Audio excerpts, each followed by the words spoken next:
Exploring one in the wonders of nature. So by the way, these boat guys are designed, it's not a way to provide maximum visitor safety. So however, please avoid unnecessary movement, especially learning to decide or standing up. So no leaning, no stand on the boat. This because the boats hit on the rocks or kick in the water. Although this has never happened before, right? So I should by any circumstances happen. Since you will be the visitors of this life that inhabiting here inside the cave, so let us why do not disturb them. Lower your voices and try to keep your conservation sa minimum. Tulad na sinabi ko sa inyo, sa mga kukuha ng pictures, lagyan nyo ng flash ang camera nyo. At i-double check nyo muna kung may memory card siya. Mahirap kumuha ng pictures na walang memory card.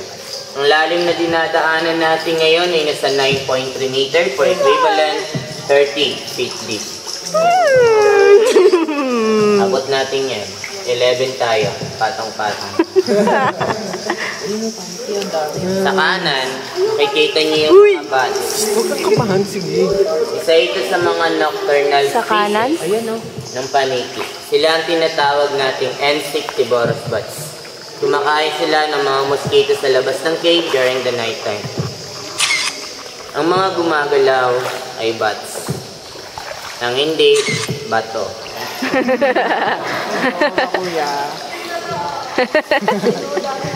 Nakita nyo? Ay, hindi. Hindi. Sa harap. Sa harap daw, uy. Kita natin yung daan. Salamat.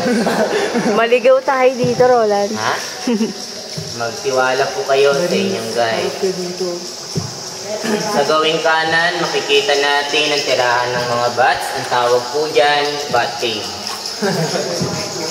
Mahaba-haba siya. May 300 meters yun siya mula dito hanggang sa loob. Nandiyan po si Batman. Wala. Boatman lang ang inyong lingkod. Wow. Batman Robin, may emergency meeting for the next episode. May mga oyster din tayo or mga talaba sa bawat dingding. Mapapansin niyo yung mga oyster. Naririyan sila sa baba. Ayan, sa dingding. So, hindi na sila lumalaki pa. Ganyan na lang. Dahil minsan, nagiging freshwater din ito. Ano ito? Tunog? Ipon. Ang mga lumilipad na may tunog ay kilala sa pangalang swallowbird. Pwede sa kaliwa naman, puro kanan. Uri ng ibon na gumagawa siya ng nest gamit ang kanyang lawan. Legal na pagkuha niyan sa area ng El Nido. Tayo na sa protected area, kaya bawal kunin ang nabanggit. Uy, huwag kayo magpanik. Huwag kayo magpanik, chillax. Sa bandang itaas, may sukat yan na 30 feet mula sa ibabaw ng tubig. Wow. Paalala din sa lahat ng tumitingala. Uy. Walang magbubukanan. Ayun o, ayun o. Marami tayong UFO, mga unidentified falling objects. Pag malamig, minerals. Pag mainit, liwit. Pag malagkit, pupo ng panikit. Yeah, skill. So ka, dearie. Kaya kahit anong tubig pa man at tumatak sa atin, huwag natin lasahan. Ulitin ko, sagahan-gahan sa movement ng ilaw. Oo nga. Parang ang dilim sa harap. Roland, harap daw. Roland, bubunggo na tayo. Yan, kaya yun nasa harap ang humahawak ng ilaw para maliwanag. Huwag niyong itatapat ang light rays sa mukha dahil yan ay mainit. Maaaring makakapato yan.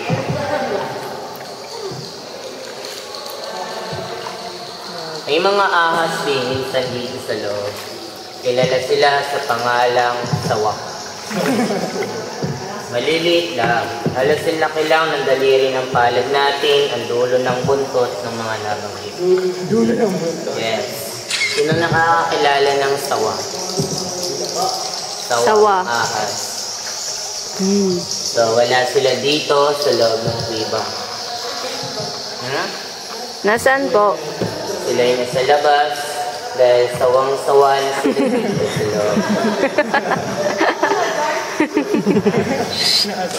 Kumakain sila dito ng mga leading cave dwellers tulad ng bat, swallowbird, at iba-iba pang maaaring panawid gutom ng mga nabanggit nating species. Hindi sila kumakain ng tao na. Sa Amazon, o dun sa area ng mga anacondas, yun, talagang kumakain na.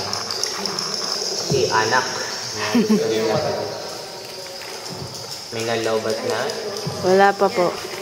Wala. Gano'n po katagal yung ano? Or? Yes. 1 hour. 45 minutos. Yes. Balikan yan, 45 minutes back and forth.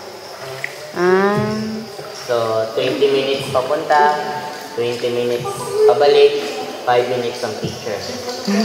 Kaya nag-total siya ng 45 minutes. Pwede rin maging 46 minutes, depende sa gusto mo. Yung totoo daw po. 45 minutes. Sumagot. Ang kabuuang haba ng ating underground ay nasa 8.2 kilometer po. At ang river ay mananabigit lang ng bangka hanggang 4.3 kilometers. Pero, mararating natin sa paglalakbay natin ngayon, 1.5 kilometers lang. Alam niyo kung bakit? Bakit Uy, walang po? nga, may tumutulo. Yan lang ang binayaran natin.